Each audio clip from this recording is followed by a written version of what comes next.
أعوذ بالله من الشيطان الرجيم. بسم الله الرحمن الرحيم.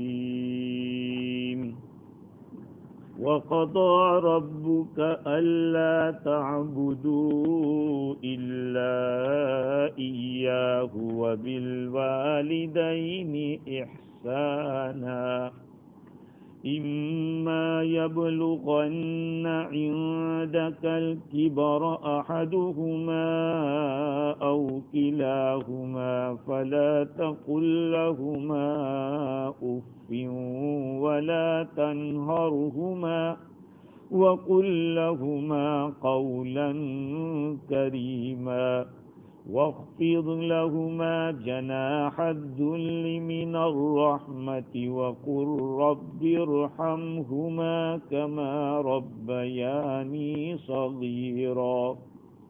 صدق اللہ العظیم. بزرگوں، پیارے بھائیوں، گفتگو ہماری چل رہی ہے 2 دن سے والدین کے ساتھ حسن سلوک کرنے کے بارے میں. اس میں کوئی شک نہیں کہ والدین کا احسان بہت بڑا ہے، اس لیے ان کے حقوق بھی اتنے بڑے ہیں، اور جس کی اہمیت بڑی ہوتی ہے وہاں نزاکت بھی ہوتی ہے. ہاں، چھوٹی چھوٹی بات بڑی بن جایا کرتی ہے. توحید اور شرک کو دیکھیے. توحید بھی ایک باریک چیز ہے. اللہ کے ساتھ ذرا بھی کسی چیز کو شریک کیا، ایمان کا مسئلہ کھٹائی میں پڑ جاتا ہے. ایسے ہی ماں باپ کے ساتھ اچھا سلوک کرنا، زندگی میں بھی اور ان کے دنیا سے جانے کے بعد بھی. چاہے تم 100 سال کے ہو گئے ہو، ہاں وہی آدمی کتنا بڑا ہو جاوے لیکن اس کے ماں باپ کا تو بچہ ہی ہے. وہ کتنا بھی بڑا ہو جاوے آدمی، اس کے ماں باپ کا تو وہ بچہ ہی ہے. یہ تو نہیں کہہ سکتا کہ میں ابھی تو باپ ہو گیا ہوں اب میں بچہ نہیں رہا. وہ بچہ ہی ہے ماں باپ کا. لیکن میرے عزیزو، ماں باپ کے بارے میں اتنی ہی کوتاہی برتی جاتی ہے. چھوٹی موٹی بات کے اندر لوگ اپنے ماں باپ کو گالیاں دیتے ہیں. اللہ تعالیٰ نے اس آیت کریمہ کے اندر اس انداز سے ماں باپ کی اہمیت کو بتلایا. امام فخر الدین رازی فرماتے کہ یہ آیت کریمہ کئی کنڈیشنوں کے اوپر مشتمل ہے، کئی قیدیں لگائی گئی ہیں، اور ان تمام کو دیکھا جائے تو اس سے پتہ چلتا ہے کہ ماں باپ کے مقام کو بڑھانے کے لیے کتنا بڑا مبالغہ کیا گیا ہے احسان کرنے کے لیے. پہلی بات تو یہ تھی کہ اللہ تعالیٰ نے اوپر یہ فرمایا کہ جو لوگ آخرت کا ارادہ کرتے ہیں اور محنت کرتے ہیں جس طرح کرنی چاہیے ایمان کے ساتھ، ان کی کوشش قابل قبول ہوگی. اس کے بعد اللہ تعالیٰ نے کیا کیا؟ والدین کا ذکر کیا. وَقَضَىٰ رَبُّكَ أَلَّا تَعْبُدُوا إِلَّا إِيَّاهُ وَبِالْوَالِدَيْنِ إِحْسَانًا. یہ آئی باتیں. عبادت کرو اپنے رب کی اور والدین کے ساتھ حسن سلوک کرو. اس سے بھی معلوم ہوا، یہ دلالت کر رہا اس بات کے اوپر کہ والدین کے ساتھ حسن سلوک کرنا وہ بنیادی نیکیوں میں سے، بنیادی نیکی جس سے آدمی کو آخرت کی سرفرازی نصیب ہوتی ہے، جس میں آخرت کی کامیابی آدمی کو ہوتی ہے. ہاں، ہم یہ نہ سمجھے کہ ماں باپ کے ساتھ حسن سلوک کرنا یہ دنیا بنانے کے لیے نہیں، وہ آخرت بنانے کے لیے بھی ہے. دنیا بھی بنے گی، آخرت بھی بنے گی. ہاں، اس لیے تو اللہ تعالیٰ نے حکم دیا. قرآن دنیا و آخرت کی فلاح کا ضامن ہے. اس کے اندر دنیا کی کامیابی اور آخرت کی کامیابی پوشیدہ ہے. جب قرآن نے حکم دیا ہے تو آپ کو دنیا میں بھی کامیابی ملے گی، اس پر عمل کرو گے تو آخرت میں بھی ملے گی. ہاں، یہ نہیں ہے کہ صرف یہ دنیا کا دستور ہے اس لیے کرنا ہے. اللہ کا حکم ہے۔ دوسری بات یہ ہے کہ اللہ تعالیٰ نے توحید کا تذکرہ کیا کہ لا تعبدوا الا ایہ، یعنی اللہ کی طاعت کرو، اور تیسرے نمبر کیا فرمایا؟ والدین کے ساتھ حسن سلوک کرو۔ اور تیسری صورت یہ ہے کہ اللہ تعالیٰ نے احسانم بالوالدین نہیں کہا، وبالوالدین احسانا، عربی گرامر کے اعتبار سے احسانم بالوالدین آنا چاہیے تھا، یہ گرامر کا معاملہ ہے، لیکن اللہ تعالیٰ نے بالوالدین کو پہلے کیا، ماں باپ بہت اہم ہے، اور احسان کو بعد میں بیان کیا۔ چوتھی بات یہ ہے کہ گرامر کے لحاظ سے احسانن تنوین کے ساتھ دو زبر والا لفظ لائے، جس کے اندر بڑا احسان کرنے کو کہا کہ والدین کے ساتھ بڑا احسان کا معاملہ کرو۔ آج ہمارا حال کیا ہے؟ ماں باپ کو سائڈ پہ کرتے ہیں، دوستوں کو آگے کرتے ہیں۔ پہلے میرے فرینڈ، یہ کہیں گے، یہ پہلے میرے فرینڈ، پہلے ماں باپ۔ آج دنیا میں جو کچھ بھی ہمیں برائیاں دکھ رہی ہے، اس کی بنیادی وجہ یہی ہے۔ کل میں نے جیسے بتلایا تھا کہ ماں باپ میں بھی شریعت نے دونوں کا لحاظ رکھنے کو کہا کہ دیکھو، تعظیم کا جہاں مسئلہ ہے، رسپیکٹ کا مسئلہ ہے، وہاں باپ پہلے ہوگا، اور جہاں تک خدمت کرنا، مال دینا، سیوا کرنا، اس میں ماں پہلے ہوگی۔ رسپیکٹ کے مسئلے میں باپ پہلے، اور خدمت کے لحاظ سے ماں پہلے۔ ماں کا دل نرم ہوتا ہے، باپ کے مقابلے میں ماں کی قربانیاں زیادہ ہوتی ہیں۔ یہ نہیں کہا جا سکتا کہ باپ کی کوئی قربانی نہیں ہے، وہ جتنا پسینہ بہاتا ہے، وہ جتنا خون پسینہ ایک کرتا ہے، دماغ کو نچوڑتا ہے، کتنی محنت کر کے کما کے لاتا ہے، اس کی بھی قربانی ہے۔ لیکن آج دنیا میں جب ایک بات چل پڑتی ہے ماں کی، تو ماں ہی کا تذکرہ ہوتا ہے، باپ کو اگنور کیا جاتا ہے۔ کبھی کبھی ایسا بھی ہوتا ہے کہ ماں بیٹے کو کہتی کہ تیرا باپ تو ایسا ہی ہے، اس سے بھی باپ کی اہمیت گھٹتی ہے بیٹے کے اولاد کے دل کے اندر۔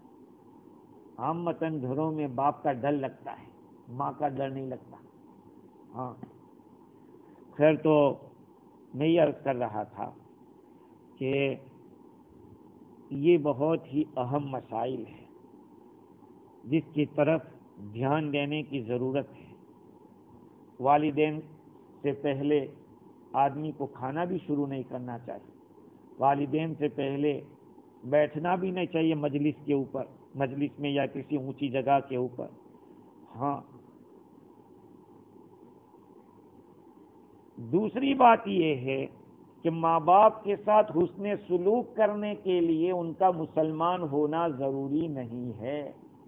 ماں باپ کا مسلمان ہونا ضروری نہیں کہ مسلمان ہو تبھی ان کی سیوا کرو، خدمت کرو، نہیں۔ کافر ہے تب بھی آپ کو تو یہی حکم ہے کہ آپ ان کے ساتھ حسن سلوک کیجیے۔ حضرت اسماء رضی اللہ تعالی عنہا کا واقعہ معارف القرآن میں مفتی شفیع صاحب نور اللہ مرقدہ لکھتے ہیں بخاری شریف کے حوالے سے کہ ان کی والدہ جو غیر مسلم تھی، حضرت اسماء، ان کی والدہ آئی، حضرت اسماء رضی اللہ عنہ نے حضور سے پوچھا کہ میری ماں آئی ہے تو کیا؟ حضور نے فرمایا صلی امتی، اپنے والدہ کے ساتھ صلہ رحمی کا معاملہ کرو۔ قرآن میں ہے وصاحبہما فی الدنیا معروفا، دنیا کے اندر تم ان کے ساتھ اچھا سلوک کرو، دنیا کے اندر، اب چاہے وہ کچھ بھی ہو۔ ہاں اتنا ہے کہ اگر وہ شرک کا کہیں گے، کفر کا کہیں گے، اللہ کے حکم کے خلاف کرنے کا کہیں گے، تو پھر ان کی بات نہیں مانی جائے گی۔ لا طاعت لمخلوق فی معصیت الخالق، کسی مخلوق کا کہنا نہیں مانا جائے گا اللہ کی نافرمانی کے اندر۔ اور ایک بات یہ ہے کہ جب تک کوئی حکم اٹل حکم نہ آئے وہاں تک ماں باپ کا حکم نہیں چھوڑا جائے۔ جہاد میں جانا فرض کفایہ ہے. اگر فرض عین ہو جاوے تو پھر ماں باپ کی اجازت کی ضرورت نہیں. فرض کفایہ ہے، ماں باپ کی اجازت کے بغیر نہیں جا سکتے. چلہ 4 مہینے میں جانا ہے، ماں باپ کی اجازت کے بغیر نہیں جا سکتے. مدرسے میں علم حاصل کرنا چاہتا ہے تو جتنا علم فرض ہے اس سے زائد عالم بننے جانا چاہتا ہے، اس کو ماں باپ کی اجازت ضروری ہے. مجھے اچھی طرح یاد ہے کہ مولانا ابراہیم صاحب دامت برکاتہم ہمارے سسر کے پاس، جو دادا سسر تھے ان کے پاس آتے تھے اور کہتے کہ تمہارے بیٹے کو ہم کو جماعت میں لے جانا، آپ کی اجازت ہے؟ آپ اجازت دے تو لے جاتے، ورنہ نہیں. یہ اصول ہے، ہر چیز کے اصول ہیں. دین کے اندر بے اصولی ہوگی اس کے نقصانات ہوں گے، اس کی بے برکتیاں ہوگی. اصول پہ چلو گے تو برکتیں حاصل ہوگی.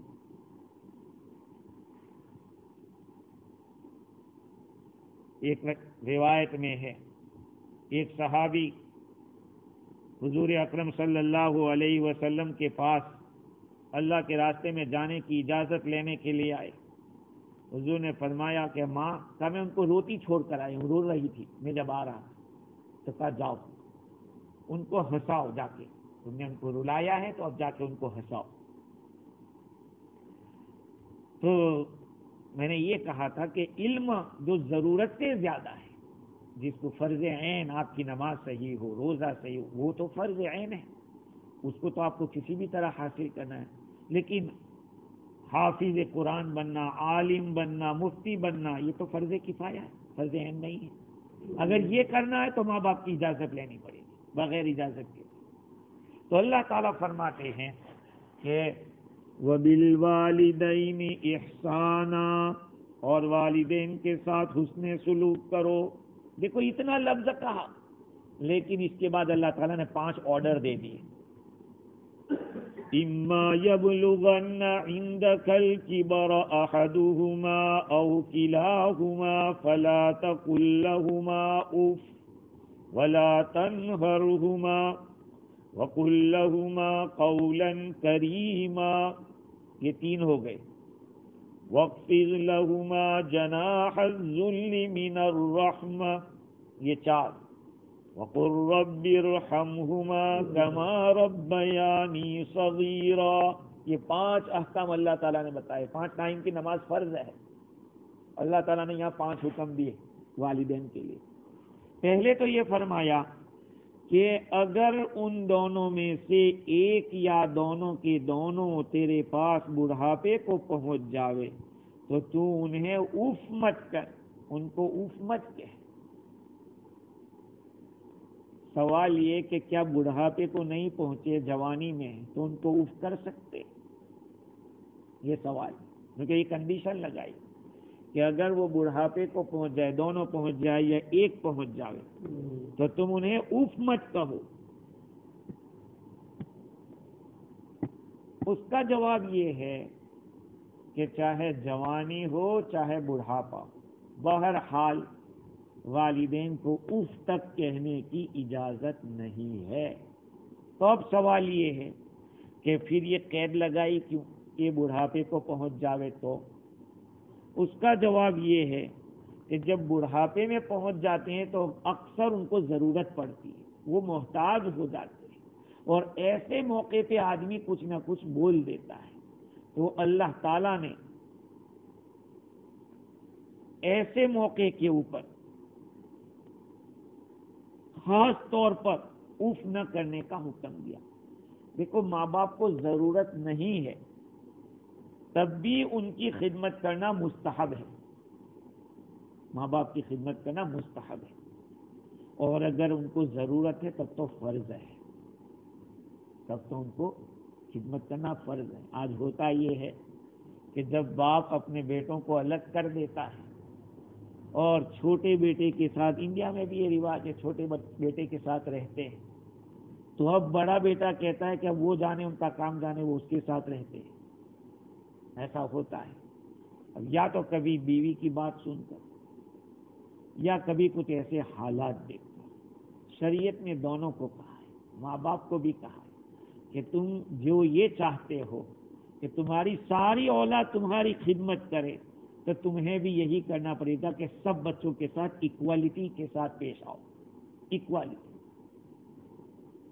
ایسا نہیں کہ ایک بیٹے کی اولاد کو تو آپ اچھا سمجھ رہے ہیں، بہت زیادہ ان کی لک آفٹر کر رہے ہیں، اور دوسرے لڑکے کی اولاد کو نہیں کرتے. بعض دفعہ ایسا ہوتا ہے کہ جو لڑکا انکم زیادہ لاتا ہے یا زیادہ پیسے دیتا ہے گھر میں تو اس کی زیادہ اوبھگت ہوتی ہے، اس کو زیادہ رسپیکٹ دی جاتی ہے، اس کو بڑا سمجھا جاتا ہے. جو بیچارہ عمر میں بڑا بھی کیوں نہ ہو، لیکن اگر اس کی لو انکم ہے تو پھر اس کو اگنور کرتے ہیں، اس کو گھر میں کوئی حیثیت نہیں دی جاتی. جب سے ہم لوگوں نے مال کو ایک اسکیل بنا لیا ہے اپنی زندگی کے اندر، تب سے یہ وبائیں آئی ہیں، مصیبتیں. بے انصافی جہاں بھی ہوگی وہ اجڑے گا.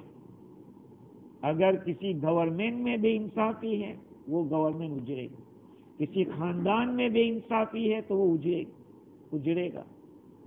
ہاں، اس لیے انصاف ضروری ہے. اللہ تعالیٰ نے جو لفظ بتایا کہ ان کو اف مت کہو، ماں باپ دونوں یا ان میں سے کوئی ایک بڑھاپے کو پہنچ جاوے تو ان کو اف مت کہو. یہ اف مت کہنے کا کیا مطلب؟ اس کی تفسیر میں تقریباً 6 قول علماء نے لکھے. فرہ تو یوں کہتے ہیں کہ عرب حضرات جب کوئی بدبو آتی ہے تو اف کرتے ہیں، بدبو آتی ہے تو اف کا لفظ استعمال کرتے ہیں. اسمعی کا کہنا یہ ہے کہ جو کان کا میل ہوتا ہے اس کو اف کہتے ہیں، اور ناخن کا جو میل ہوتا ہے اس کو تف کہتے ہیں. یہ عربی زبان کی باریکی ہے. کان کے میل کو اف، ناخن کے میل کو تف.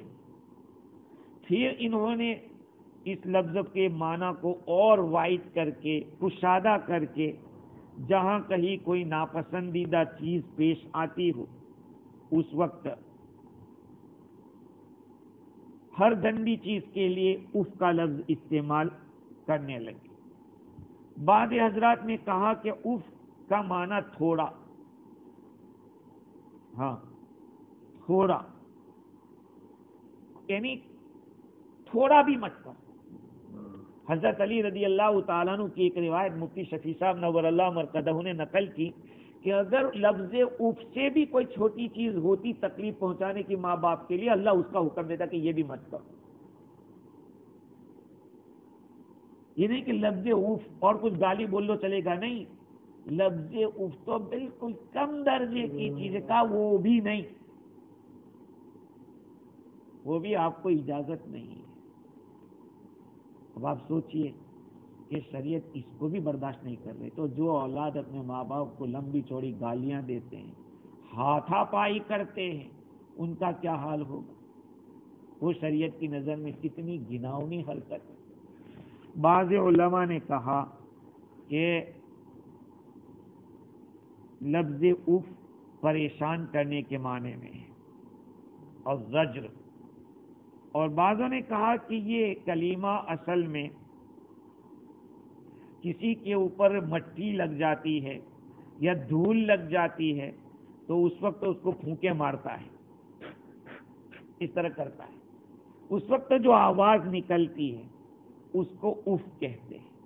پھر یہ لفظ ہر ناپسند چیز کے لیے بولا گیا.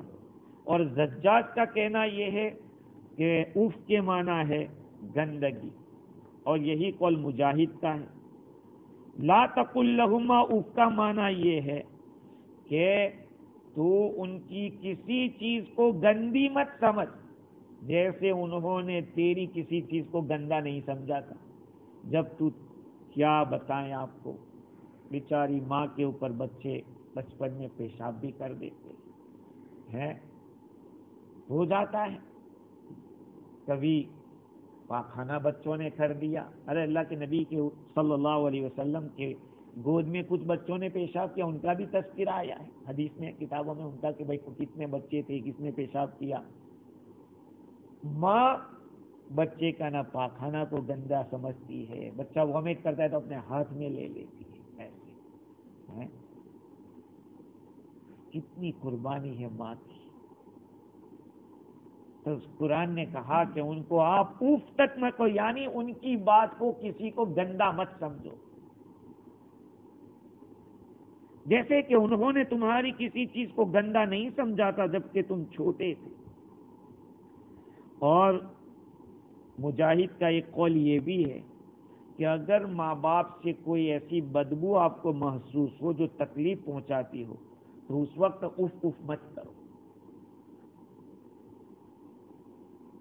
اب علماء کرام نے اس سے آگے کی جو بحث کی ہے وہ یہ ہے کہ لا تقل لہما اف کا جو لفظ کہا ہے تو کیا صرف اف کہنا وہی منع ہے یا ساری تکلیفیں منع ہیں؟ یہ لفظ ہی کہہ رہا ہے کہ کوئی بھی تکلیف مت پہنچاؤ. بعض علماء یہ فرماتے ہیں عرف کے اندر کہتے ہیں ہمارے بچے کو اگر کچھ بھی کیا تم نے، ہمارے بچے کو چھیڑا بھی تو تمہیں ادھیڑ دیں گے. اس کا کیا مطلب ہوتا ہے کہ بچے کو ذرہ برابر بھی تکلیف نہیں پہنچا. یہ عرف عام کے اندر ہمارے محاورے میں اس طرح کا لفظ استعمال کرتے ہیں. تو قرآن نے یہ کہا کہ تم انہیں اف مت کرو، یعنی کسی قسم کی تکلیف مت پہنچاؤ. بعض حضرات یہ کہتے ہیں کہ اصل تو شریعت نے یہ کہا کہ اف مت کہو، لیکن اب اس کے اوپر قیاس کیا گیا، مائن لگایا گیا، اور مائن لگا کر یہ کہا کہ چلو شریعت نے تو یہ کہنے سے منع کیا ہے، ان کو اور تکلیف پہنچانے کی اجازت ہے یا کہ نہیں؟ تاکہ اس کے بارے میں شریعت خاموش ہے. جب شریعت خاموش ہے تو اب کیا کرنے کا؟ کہا کہ اس کا معنی نکالو. لفظ اف سے کتنی تکلیف ہو سکتی؟ جب چھوٹی تکلیف پہنچانے کو منع کیا تو بڑی تکلیفیں بدرجہ اولا منع ہو جائے گی. بڑی تکلیفیں بدرجہ اولا منع ہو جائے گی. اف کہنے سے منع کیا تو ان کو پیٹنے سے بھی منع کیا، ان کے اوپر ہاتھ اٹھانا. اسی طرح اور قسم کی کوئی تکلیف ان کو بول کر یا کسی طرح سے پہنچانا، یہ سب چیزیں منع ہو جائے گی. وَلَا تَقُلْ لَهُمَا اُفٍّ وَلَا تَنْهَرْهُمَا وَقُلْ وَلَا تَنْهَرْهُمَا، اور تم انہیں ڈانٹو مت، تم انہیں ڈانٹو مت. آدمی اپنی بیوی کی بات سن کے جب آدمی کام پر سے آتا ہے اور کام پہ آنے کے بعد گھر پہنچتا ہے اور بیوی جب اس کے سامنے بولتے تیری ماں نے آج ایسا کیا ویسا کیا، وہیں وہ برسنا شروع کر دیتے. حالانکہ اس کو سوچنا چاہیے کہ یہ بیوی کہہ رہی ہے لیکن میری ماں کو اگر میں کچھ کہوں گا تو کیا گزری. ہمارے حضرت الاستاد مولانا سید ابرار احمد صاحب نور اللہ مرقدہ فرماتے تھے کہ اللہ تعالیٰ نے 2 کان دیے ہیں اور اس کی جہت الگ الگ رکھی، ایک ادھر ایک ادھر، تاکہ سنو دونوں طرف سے، اور بیچ میں دماغ رکھا ہے. اب تم سوچو، دونوں طرف کی سن کے سوچو کہ کیا کرنا چاہیے. دونوں کو ناراض نہیں کرنا ہے. بیوی کو یہ سمجھا دو کہ دیکھ کہ میری جنت ہے، اگر ناراض ہو جائے گی تو جہنم ہو جائے گی، تو میرے لیے کیوں جہنم کا سبب بن رہی ہے. یہ جتنا جیئیں اتنا تو جیئیں گے نہیں ہے. اگر یہ راضی رہے گی تو ہماری دنیا بنی رہے گی، آخرت بھی بنی رہے گی. اگر تو ان کے ساتھ لڑنے جھگڑنے لگے گی تو میری دنیا برباد ہوگی اور آخرت بھی برباد ہوگی. تو اللہ تعالیٰ نے 2 کان دیے ہیں تاکہ سنے دونوں طرف سے، لیکن بیچ میں دماغ دیا ہے تاکہ سوچے اس سے کہ ہم مجھے کیا کرنا چاہیے. اور سوچنا یہی ہے کہ دونوں کے بیلنس کو باقی رکھے، کسی طرف آدمی جھکے نہیں. تو لا تنہرہما، تو ان دونوں کو ڈانٹ مت، ماں باپ کو. جیسے قرآن میں ہے وَأَمَّا السَّائِلَ فَلَا تَنْهَرْ، تم مانگنے والے کو جھڑکو مت. یہ حکم اس میں داخل تھا، اس میں لا تقل لہما اف میں، اس میں داخل. جب اف کرنے کو منع کیا تو پھر ڈانٹنا تو بدرجہ اولا منع ہوگا. اس کے باوجود اللہ تعالیٰ نے مستقل طور پر لا تنہرہما فرمایا، اس لیے کہ لفظ اف کہنے سے جو منع کیا تھا اس میں اشارہ اس بات کی طرف تھا کہ ان کو تھوڑا بھی پریشان مت کرو، زیادہ بھی پریشان مت کرو، اور لا تنہرہما کے اندر اشارہ اس بات کی طرف ہے کہ تم ان کی کسی بات کو ریجیکٹ کرنے کے ذریعے تکلیف مت پہنچاؤ، ہاں اپنی مخالفت ظاہر مت کرو ان کی بات کو رد کر کے یا ان کو جھٹلا کر کے آپ غلط کہہ رہے ہو، آپ یہ غلط ہے یہ صحیح ہے۔ تو فلا تنہرہما ولا تنہرہما یہ دوسرے نمبر کا حکم ہے۔ وَقُلْ لَهُمَا قَوْلًا كَرِيمًا اور تو ان دونوں سے نرم بات کر، شریف جیسی شریفانہ بات کر۔ وَقُلْ لَهُمَا قَوْلًا كَرِيمًا امام راضی نے لکھا کہ جب انسان کو اوپر کی آیت میں روکا گیا اف کہنے سے اور ان کو ڈانٹنے سے تو چلو یہ تو منع تھا، لیکن اب بات کرے تو کیسے کرے؟ کہا کہ نرم بات کر، اچھی بات کر، کیونکہ پہلے دو نہ کرنے کے کام بتائے تھے، زبان سے اف بھی مت کرو، ڈانٹو بھی مت۔ اب زبان سے کیا کریں پھر؟ کہا قول کریم کرو ان کے ساتھ۔ قول کریم کیا ہے؟ قول کریم کا معنی حضرت عمر رضی اللہ تعالیٰ عنہ فرماتے ہیں کہ قول کریم کا معنی ہے یا ابتا اے میرے ابو جان، یا اماں اے میری ماں، یہ کہو، ایسے الفاظ سے یاد کرو۔